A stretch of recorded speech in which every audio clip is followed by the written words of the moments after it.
Hoje é terça, 29 de setembro de 2015.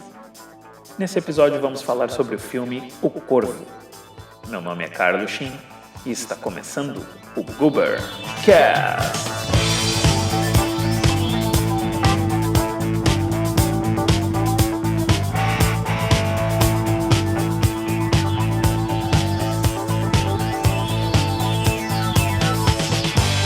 Goobercast no ar.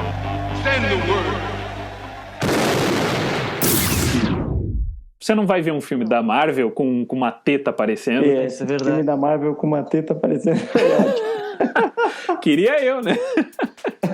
E você sabe de que teta estou falando.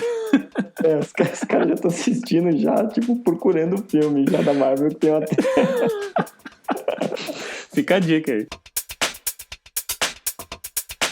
Fala galera, estamos começando o Goobercast número 17. Sim, Carlos Shin aqui direto de Rio Grande, no Rio Grande do Sul. Comigo, como sempre, está meu brother de São Paulo, capital, Raul Barbosa. Fala, Raul. E aí, beleza galera? Tudo jóia? Pronto para mais um aí. Participando também de Rio Grande, no Rio Grande do Sul, temos Arthur Salles. Fala, Arthur. E aí galera, mais um Goober aqui, tava meio afastado, mas vamos fazer um Goober quentaço para vocês hoje.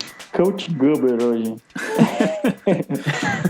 É verdade. Então é isso aí, vamos começar então esse Goobercast número 17. Hoje vamos falar sobre um filme aí que é o Corvo, né? Mas antes da gente já chegar nesse assunto aí, eu quero convidar você que está ouvindo aí para conhecer a nossa fanpage no Facebook. Isso mesmo, vai lá no Facebook, joga lá Goobercast, lá tem a nossa fanpage, dá uma curtida lá que você vai ficar por dentro de todos os links de todos os episódios e de tudo que o Goobercast está produzindo. E se você está vendo pelo YouTube, é só clicar onde está aparecendo na tela para se inscrever no nosso canal. É super importante e também vai te deixar por dentro de tudo que a gente está fazendo no Goobercast. Que é legal, a gente sempre deixa um recadinho, né, que aqui embaixo, na descrição, tem alguns links que a gente recomenda sempre também.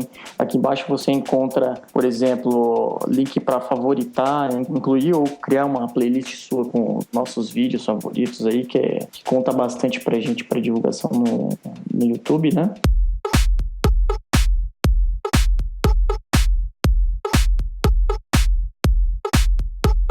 Então beleza galera, chegamos na parte boa.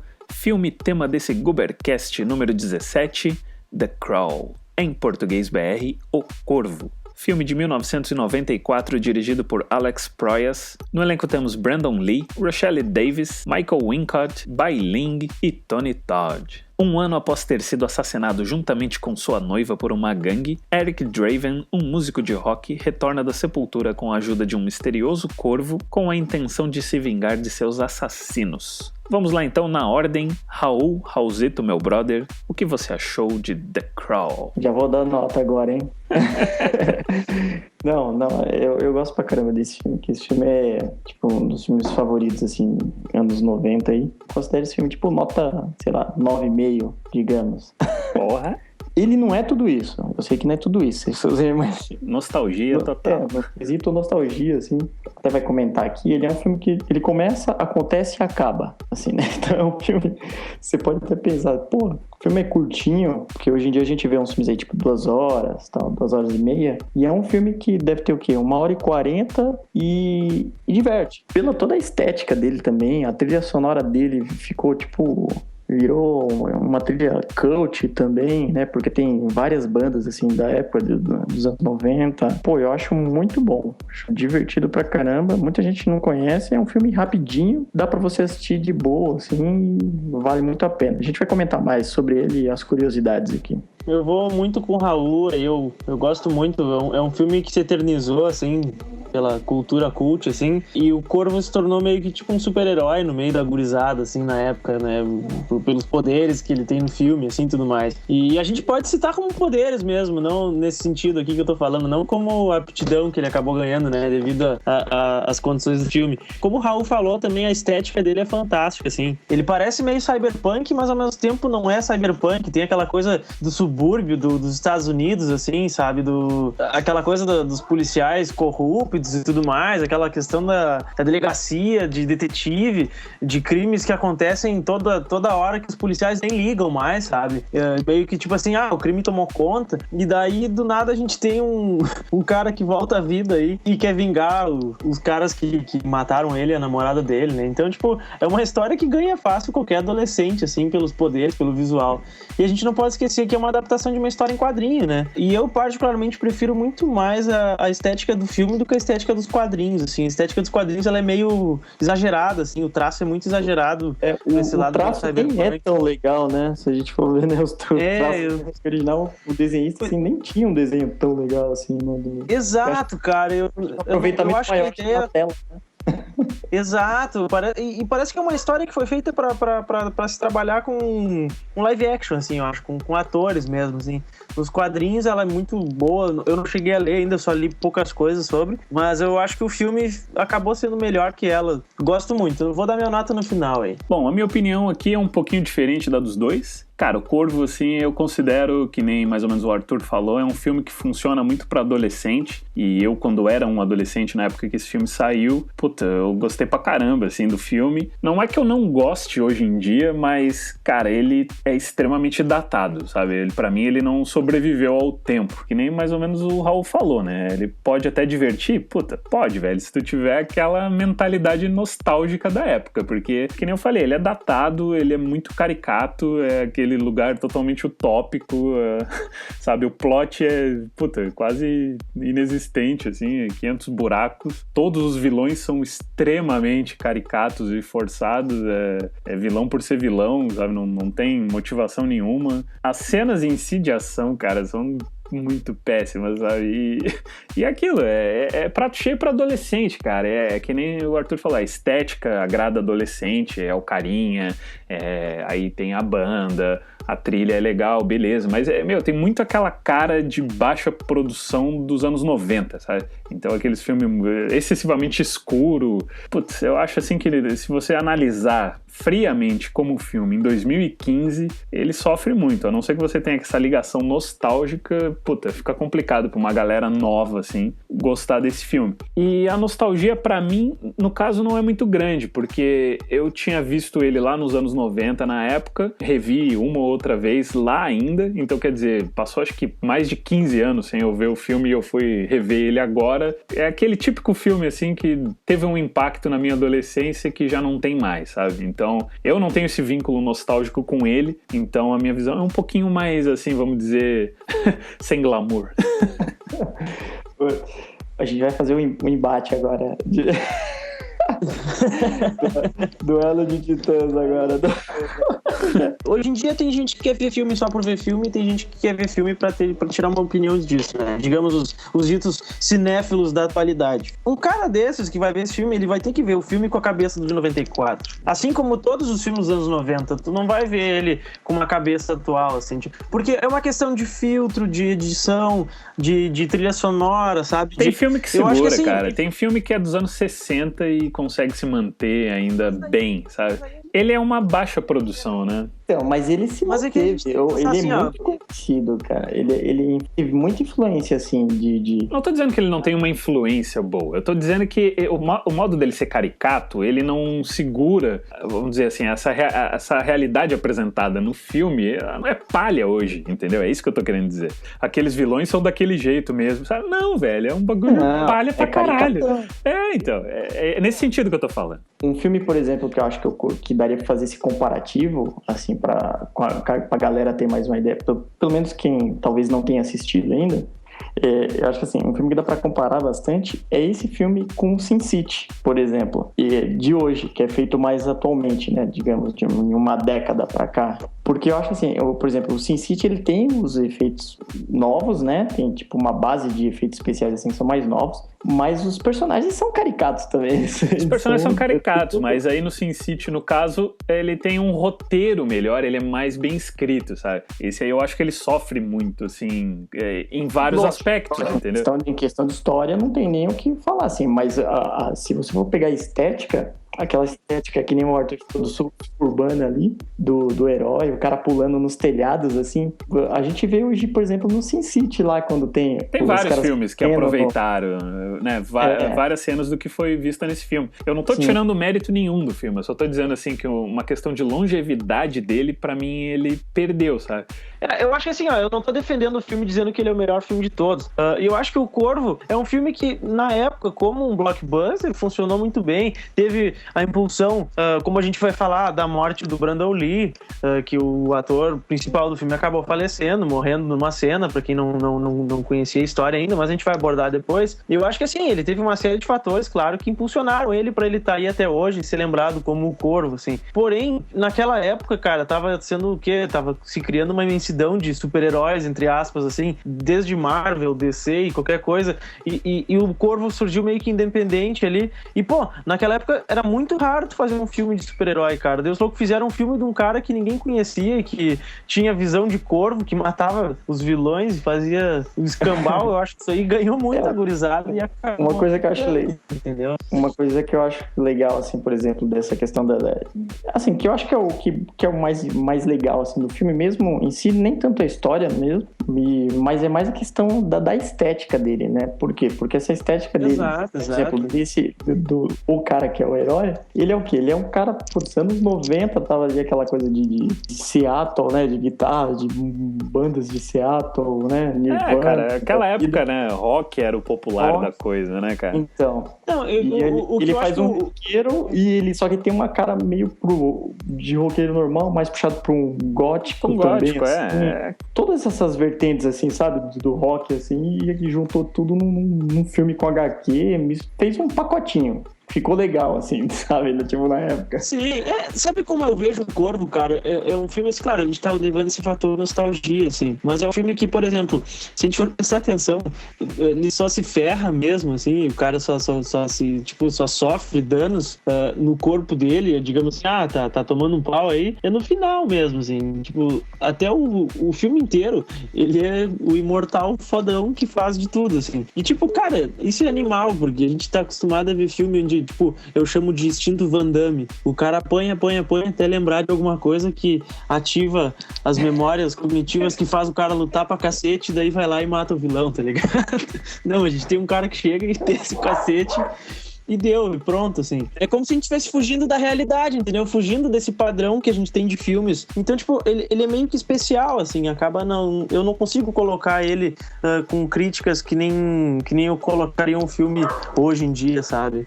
Aí é um filme de vingança, beleza, ele vai matar todos os caras. Primeiro, velho, desde o início tu sabe que ele vai conseguir matar todos os caras. Ele não te dá nada de surpreendente, vamos dizer assim. Não precisaria, mas assim, é aquela coisa que, porra, em um segundo tu sabe o que vai acontecer. E mesmo sabendo o que vai acontecer, a execução das cenas, assim, pra mim, puta, velho, é muito pra adolescente nos anos 90. Então, quer dizer, não é nem o que funciona pra adolescente hoje em dia ou em outra época qualquer. Que nem eu concordo com o Raul, a estética do filme foi um negócio que agradou e agrada a muita gente até hoje. Influenciou muita gente, influenciou muitos filmes posteriores, mas eu acredito, assim, que ele é mais uma hype que se criou da época, que é sustentada por quem curte o bagulho até hoje, entendeu? Ele não se sustenta se você analisar ele friamente. Concordo. Ele não tem um plot legal, ele não tem cenas de ação bem feitas. A história em si, ele não sustenta, assim. Então, ele não tem cenas de ação bem executadas, entendeu? Eu não vou nem querer falar de efeitos, assim, porque não seria justo, e eu acho que isso é até uma das coisas que é de se elogiar no filme, né? Porque pela morte aí do Brandon Lee, né? Ele foi o primeiro filme que ousou, né, fazer o CGI do rosto do cara em dublês. Então isso aí foi uma coisa inovadora do filme, então tem que dar ponto. E você vendo hoje em dia mesmo, não é um negócio mal feito, você não consegue perceber, assim, não fica aquela coisa tosca. Por ser muito caricatos, assim, as atuações são, pra mim, assim, são muito, muito fracas, entendeu? Se o cara curte, ele vai continuar curtindo, mas pra quem nunca viu, eu acho bem complicado gostar, assim. A não ser que, Isso meu... Por isso que quem tá acostumado com, por exemplo, com os filmes mais atuais, assim, estética de super-heróis, por exemplo, até, né, essa maioria desses filmes que estão saindo agora, meu, se ver esse filme vai começar a rir, cara. Eu não quero nem colocar nesse padrão, assim, porque aí é injusto demais. Mas eu digo assim, mesmo a galera que tem cabeça aberta, se você jogar, tu bota um pouco de cor, velho, vira o Batman Eternamente, sabe, que saiu um ano depois. Olha, pô, Batman Eternamente é uma mancada, né? Joga uma cor ali. Puta, brincadeira. Imagina esse filme colorido, cara. É, né? Cara, uma coisa que eu acho interessante a gente abordar rapidinho é a questão da classificação etária do filme, que é 16 anos nos Estados Unidos. Ele abordava temas muito fortes, assim, né? Como estupro, o uso de drogas e tudo mais, e principalmente o ambiente, assim, onde o filme se encontra. Porra, a Sarah é uma guriazinha que fica andando de skate de noite no subúrbio, né? De uma cidade. No cemitério. No meio a mãe dela é uma garçonete que fica dando pros caras, pros vilão da noite lá. E tipo. Eu só vejo o Nascimento dizendo, nunca serão. E eu acho, tipo, eu tinha 2 anos quando o filme saiu, né? Mas eu queria ter visto o filme, sei lá, que nem vocês, assim, na época um pouco mais novo. Eu queria saber o que isso. Mas, Arthur, assim, era normal, Arthur. Não era choque. A gente vinha de filmes assim, era comum esse tipo de filme. Isso aí passava no cinema em casa, SBT. Não tinha um impacto que parece que tem hoje, entendeu? É porque hoje tá tão censurado a coisa que isso aí parece forte. Na real, era o normal aquela época. Claro. A gente sofre hoje. Faz sentido. Até essa questão, né, da temática dos caras estuprarem a esposa dele e tal. É porque hoje já, como é muito mais politicamente correto, de repente é um filme que hoje ele sairia muito diferente. Porque assim, né? tipo, a gente. Aquela cena, por exemplo, da guria se injetando, tá ligado? Aquela coisa toda. Não sei se vocês entenderam o que eu quis dizer, assim, tipo, o filme foi bem explícito, assim, nas cenas e poucos filmes estavam indo tão longe naquela época ali em 94. Não, ao contrário, cara. Eu acho ao contrário. Eu acho que nos anos 70, acho que foi meio gradativo, sabe? Nos anos 70, a violência, principalmente em baixas produções, era escancarado. Os anos 80, velho, filmes épicos, assim, pega Conan, sabe? Tinha muita violência e putaria no bagulho. Os anos 90 continuou, assim, com alguma coisa, assim. E hoje em dia você não vê essas coisas. Você não vai ver um filme da Marvel com uma teta aparecendo. Mas é justamente o que eu tô falando, tipo, um blockbuster ir tão longe, sabe? Eu não tô colocando ele junto aos ele filmes. se tornou um blockbuster, ele não foi criado como um blockbuster, entendeu? Ele teve uma hype muito grande. Mas uma coisa aqui que eu quero mencionar, cara, é o elenco de apoio, assim, que tem no filme, porque não assim que tem atuações, assim, eu digo mais pelos atores, assim, que é legal. Uma mencionada rápida aqui, vai. O vilão do filme principal é o Michael Wincott, que, meu Deus do céu, vai, é um dos muito caricatos aí, usa aquela peruca horrorosa. Ele já fez outros vilões aí, né, cara? Aí ele tem a irmã, entre aspas, dele, né? Que a atriz é a Bai Ling, também, meu Deus, acho que não tem personagem mais caricato que ela no filme. Aliás, eu acho que ela nem fala no filme, né? Que eu lembro. Não, ela fala os bagulhos, mas enfim, o que ela fala também não importa. 2 linhas de fala. Pô, é ela que descobre a fraqueza do corvo, cara. Não, ela bate o olho no corvo e deduziu aquilo, é ótimo. Ela era uma antiga xamã chinesa, na real, e ninguém quis mostrar isso no filme. Lá, olha, corvo, cara, vou pegar o corvo. A gente tem o Tony Todd, né, cara, que, puta, ator clássico aí, né, que milhões de filmes de terror aí, o Candyman, né, pra quem não conhece, ou o Ben do remake da Noite dos Mortos-Vivos, né, um ator aí foda. A gente tem um ator aqui que, puta, eu e o Raul aqui, a gente tem no Hall da Fama da trecheira ele, que é o David Patrick Kelly, que ele faz o T-Bird, que, meu, esse cara simplesmente tá em um dos filmes mais icônicos de todos os tempos, que é o The Warriors, né, pra quem não lembra da famosinha cena dele aí, uma hora vai ter o nosso Goober, né, mais do que especial sobre o Warriors, né. Esse aí é sensacional, ele é o Luther, né, no Warriors, e ele também era o Sally no Comando para Matar, clássico pra caralho. E, cara, a gente tem, né, cara, o cara que faz o Fanboy, que é o Michael Massee, né, esse foi o cara que infelizmente, né, acabou, né, sendo o cara que disparou e acabou matando o Brandon Lee. A gente pode aqui falar um pouco mais ou menos de como aconteceu. Tem inúmeras teorias e conspirações. Ele foi assassinado. Ele não sei o quê. Mataram ele e o pai dele, né? Pra quem não sabe, né, o Brandon Lee, filho do Bruce Lee. Cara, assim, velho, na verdade, assim, o bagulho é mais simples do que parece. Como vocês sabem, assim, a maioria dos filmes não são gravados em ordem e esse aí também não é um deles, né? Ele tinha sido gravado quase que inteiro já. E a cena que aconteceu a morte dele, que é a cena do início, quando ele morre a primeira vez, né? A primeira vez. É um flashback, né? Um flashback bem... Que é uma cena de flashback, exatamente. Enquanto a galera lá tá tentando estuprar lá a noiva dele. E ele entra correndo assim e ele já toma um tiro, né? Só que o que aconteceu foi o seguinte. Teve uma cena, cara, que precisava de uma arma ser carregada, engatilhada e em seguida apontada pra câmera. E aí, por causa da pouca distância, né? As balas carregadas, elas tinham tampões reais de bronze, mas ela não tinha pólvora. E era atirada num bonecão, assim, né? Na cena seguinte, que envolveu essa mesma arma, foi a do estupro da Shelley ali. Aí os caras estavam atirando no nada, e aí a produção, ela usava umas balas com triplo de pólvora que era usada numa bala comum, que era pra fazer um barulho alto. Quer dizer, não tinha efeito sonoro naquela época. Então os caras colocavam uma bala, assim, vamos supor, assim, que faria o estrago de 3. Tipo, sacanagem também dos caras, né, velho? Os caras meteram um rojão na arma dos caras. Exato. Aí o que aconteceu? O cara que era o responsável lá pelos efeitos práticos, ele que tava, né, arrumando essas cenas e tal, aí ele deu até um saco lá de sangue falso lá pro Brandon Lee no peito dele, né? O cara que era o responsável pela parte das armas, ele já tinha ido embora nesse dia e não teve uma revisão, vamos dizer assim, nessa bendita arma que teve essas balas com triplo de pólvora. E aí ficou uma bala no canhão do revólver. E aí, quando foi fazer essa cena aí do Brandon Lee, tinha essa porra dessa bala e acabou sendo a bala que matou ele, né? Como curiosidade, né, os caras falam que, como tinha o sangue falso, ele tomou o tiro, caiu e o sangue espalhou e até cortar a cena, o nego não tinha percebido que tinha dado algo errado. E uma coisa que é foda é esse ator, né, que é o Michael Massee, que é o cara que atirou, é o fanboy, foi decidido na hora que ele que ia dar o tiro. Originalmente não era pra ser ele. E isso aí, cara, porra, perturba até hoje, né, cara, o ator, né? Ele, na época, ele ficou 1 ano sem participar de produção nenhuma,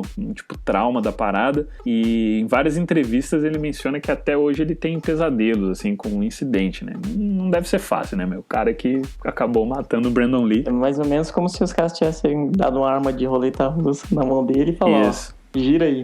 Exato. E aí, assim, a filmagem mesmo da morte do Brandon Lee não tá no filme, eu já vi muita gente falando, é naquela cena que ele morre ali. Não, cara, não tá no filme. Os caras não iam colocar, né, também, isso, né, foi usado até no inquérito, né, cara, da morte do cara, e depois dizem a lenda, né, que foi destruído essas filmagens, né, a mãe do Brandon Lee processou, né, cara, produção e o caralho, e o filme ele foi deixado incompleto. Aí a Paramount, cara, era uma que iria lançar o filme por causa desse incidente aí, ela pulou fora, e aí depois uma outra empresa lá que comprou os direitos lá e finalmente terminou o filme. E a gente tem algumas cenas, né, que foram feitas depois, felizmente não era muita coisa, e aí usaram dublês e teve esse esquema que a gente já comentou do CGI pela primeira vez, né, fazendo o rosto dele ali. Mas claro, né, como na época, né, era tudo muito novo, não é nada absurdo assim, e a maioria das cenas assim são feitas no escuro, né? Por exemplo, uma das cenas é aquela que ele tá botando a maquiagem, sabe? E aí tá o vidro quebrado ali, então quer dizer, não mostra muito bem. Aí quando mostra é o CGI. E tem uma outra cena também que é quando a Sarah visita o apartamento, sabe? A primeira vez ali, e aí chama ele só aparece no escuro, ali já é um dublê, entendeu? Aparece no escuro, e aí quando dá um piscão e mostra o rosto, é o rosto com CGI. Então, assim, no geral, assim, foram bem poucas cenas, foram em torno de umas 4 cenas só, feita com um dublê. Então, felizmente, assim, o filme já estava praticamente completo, assim, quando aconteceu. Então, aqui, falando sobre curiosidades dessa produção chamada, né, de maldita por vários... Cara, uma coisa que é o seguinte, né? O Brandon Lee, na verdade, ele foi a terceira escolha, né? 2 atores antes recusaram o papel. Um foi o River Phoenix, que acabou morrendo no mesmo ano, né? De overdose. E ele podia ter morrido antes. E o Christian Slater, cara. Que doideira, né? Christian Slater, ó, esses aí iam pro saco, hein, velho? Então, e o roteirista, que é o James O'Barr, né, cara, que é até o cara da HQ, né, cara, Ele participou do roteiro também. A intenção dele, aberta em entrevistas antes do filme começar a ser rodado, era pra ter o Johnny Depp, né, cara, no papel principal. Imaginem. Aí esse filme ia explodir de bilheteria, né? Podiam matar o Johnny Depp, rapaz. Vocês tão louco. Pô, né? Ou não, né? Ou não, né? A Shelley, a personagem que faz a noiva, né, do Brandon Lee, do Eric Draven, foi oferecido pra Cameron Diaz também, que recusou por não ter gostado do roteiro do filme. O diretor, Alex Proyas, queria que o cantor Iggy Pop fizesse parte do elenco do Corvo e tinha até criado um personagem apenas pra ele. Só que, por problemas de agenda, o Iggy Pop acabou não podendo aparecer, e daí ele acabou aparecendo na sequência, né, de 96 do Corvo. Exato. Eu acho que ele ia acabar até roubando a cena, né? De repente, né? E cabia, né? E cabia. É tão cabia. over the top total, né? Cabia. Outra que eu acho que a gente tinha comentado aqui em off antes, né? Que o filme custou 6 milhões de dólares e arrecadou 94 milhões de dólares. Daí fica a dúvida, né? Se foi porque o filme era bom ou foi porque a morte do Brandon Lee impulsionou as vendas dos ingressos. Daí é uma coisa que não tem como saber. Pra mim é a morte, cara. É a morte. Não adianta, cara. A galera fica na curiosidade, fica pra querer ver. Não tô tirando mérito. O filme tinha méritos, mas sinceramente eu não acredito que teria dado esse hype todo sem a morte dele. Eu dele. acho que foi a atuação daquele tiozinho lá no começo da barraquinha de dog, cara. Tem no filme. Aquele tiozinho legal, cara. E a gente tem um caça-fantasma no filme, né, cara? Que é o Ernie Hudson, né? Fazendo o papel do policial icônico ali. O cara, pra mim, é outro que quando ele aparece, assim, ele rouba a cena, né, cara? Eu gosto muito dele como ator. Ele assim, é o cara carismático desse filme, né? Isso, ele é exatamente. Ele é o cara que come cachorro-quente com cebola. Eu sou gaúcho, eu achava que paulista comendo cachorro-quente com purê era estranho. Aí os caras, cachorro-quente com cebola. Pra mim já vai cebola no molho. Por que o cara vai comer com cebola, assim? É uma coisa a mais, né? E ele ainda enfatiza, né? E fala, põe mais cebola aqui, cara. Então, tem como curiosidade também, né?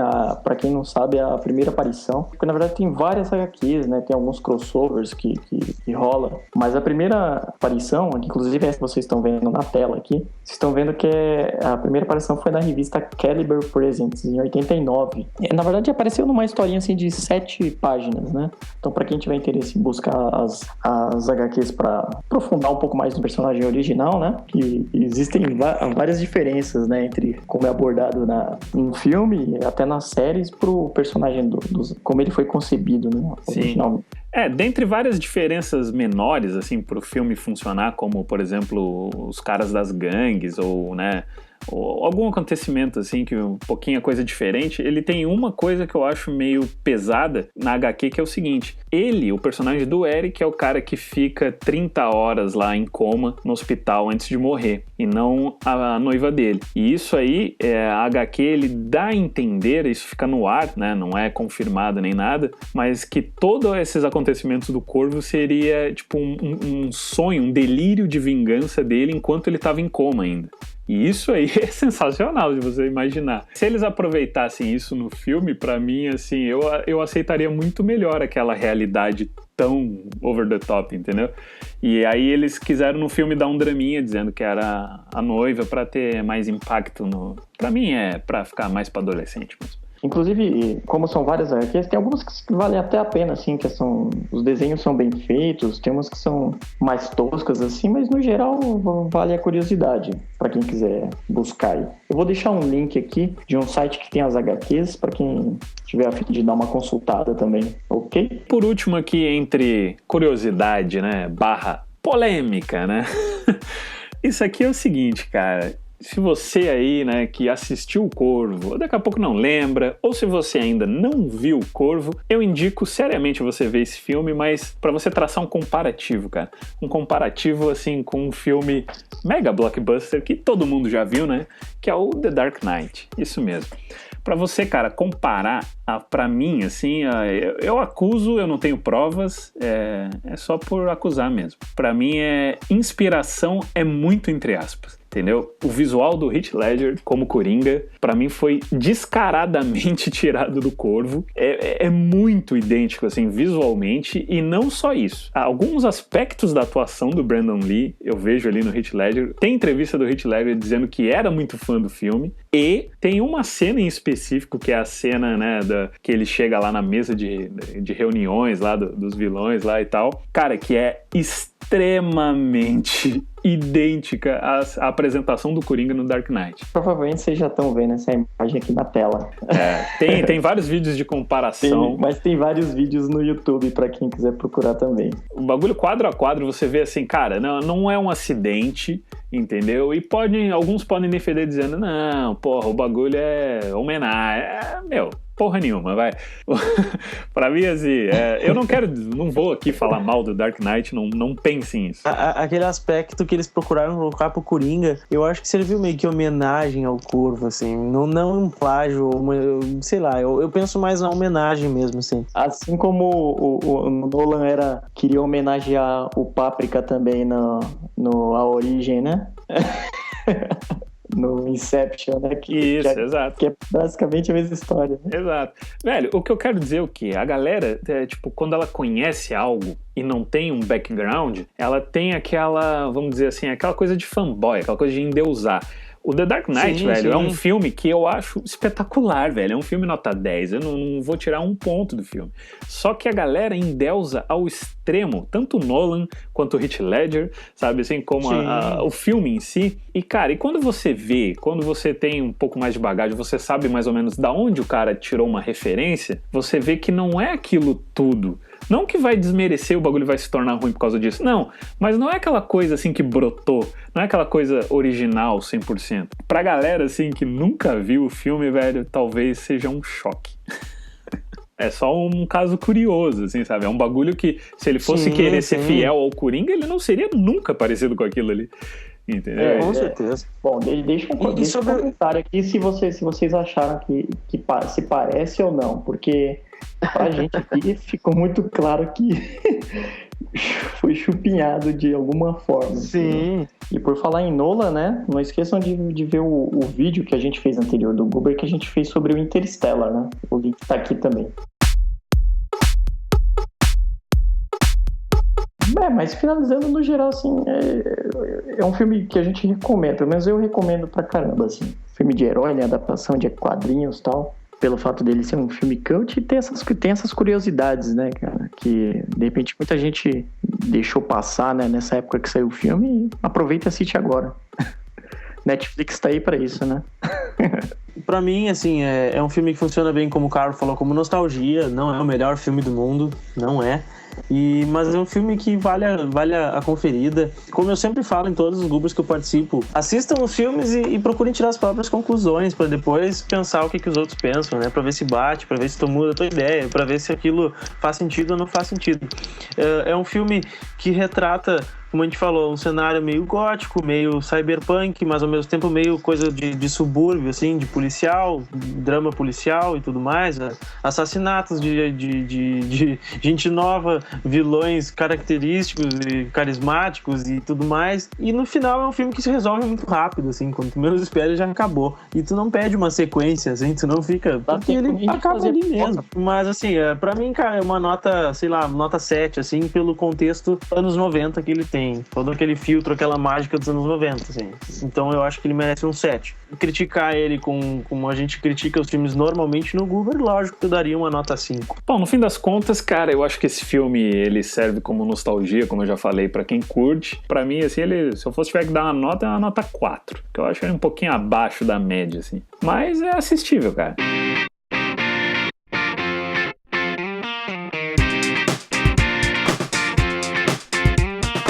Então é isso aí, galera. Chegamos então na parte de dicas de filme. Vamos começar com uma dica aí do Arthur. Manda bala aí, Arthur. Galera, eu vou dar uma dica hoje de um filme de animação da DC, da Liga da Justiça, que se chama Justice League Gods and Monsters, de 2015 agora. Ele é bem recente, é da produção do Bruce Timm, que tá sempre em todas as animações ótimas aí que a DC faz. E ela é uma animação que ela tá sendo como uma prequel de uma série prevista pro ano que vem, que aborda o mesmo tema do filme. O que acontece?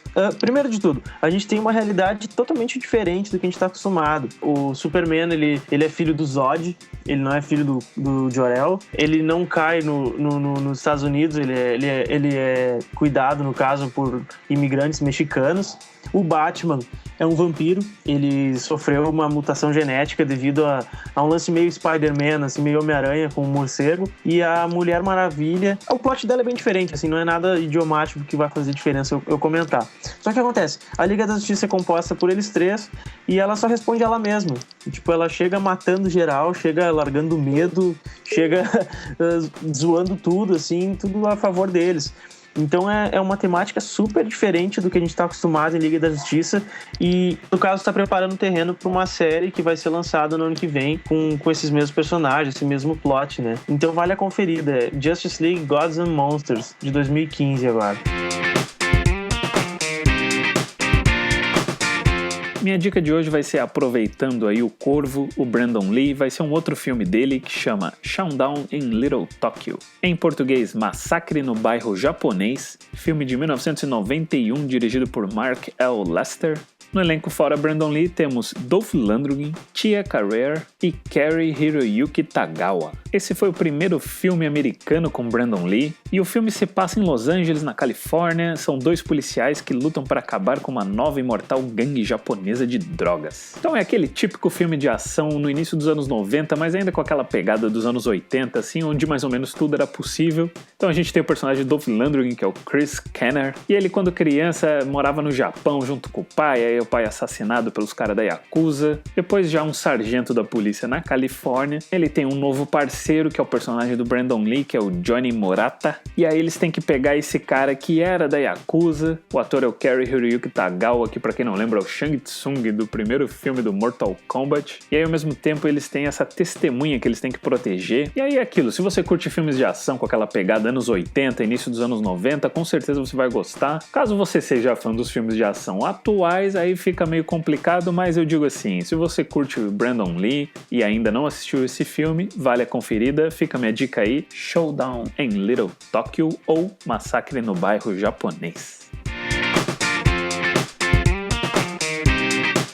Aproveitando que a gente falou de um filme de HQ aí, o Arthur também mandou uma dica aí de HQ, né? Na verdade eu vou mandar uma dica que é de um filme baseado no mangá de 1995, que é o Crime Freeman. No Brasil ele saiu como Combate e Lágrimas do Guerreiro. E esse filme é legal pra caramba, porque ele é uma adaptação difícil pra quem lê o mangá, assim, sabe do que eu tô falando, que a história é bem intrincada, assim, digamos, né, pra ser adaptado pra tela, de repente não ficaria legal, mas o filme ficou, apesar que o ator não é tudo aquilo. O Mark Dacascos, inclusive, que é o ator, ele é um dos caras que interpretou o Corvo na série que a gente acabou de falar, né? Ele conta, na verdade, a história de um cara lá que ele é um mega assassino, ele é tipo o John Wick, que nem a gente fez um podcast aqui e tal, do filme lá do Keanu Reeves, um assassino ferrado e tal, que trabalha por uma organização chinesa.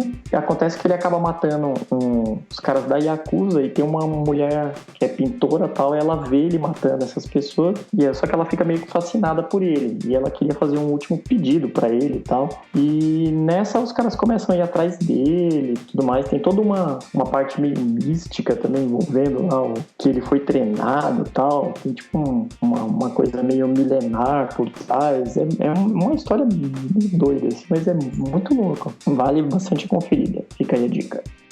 Então é isso aí, galera, está acabando esse Gubercast, mas antes quero agradecer a participação aí de Arthur Salles. Valeu, meu brother. Sempre um prazerzaço aí fazer parte. Curtam, compartilhem, façam o que vocês puderem aí. Espero que vocês estejam apreciando o trabalho que a gente está largando para vocês, tanto quanto a gente gosta de fazer. A gente procura trazer sempre as melhores ideias, melhores objetivos, tudo de melhor aqui para vocês com relação aos temas que a gente aborda. Sucesso pro pessoal do Guber aí, um abração, até mais. Então é isso aí, galera. Fechamos aqui então o Gubercast número 17, hoje foi sobre o filme O Corvo.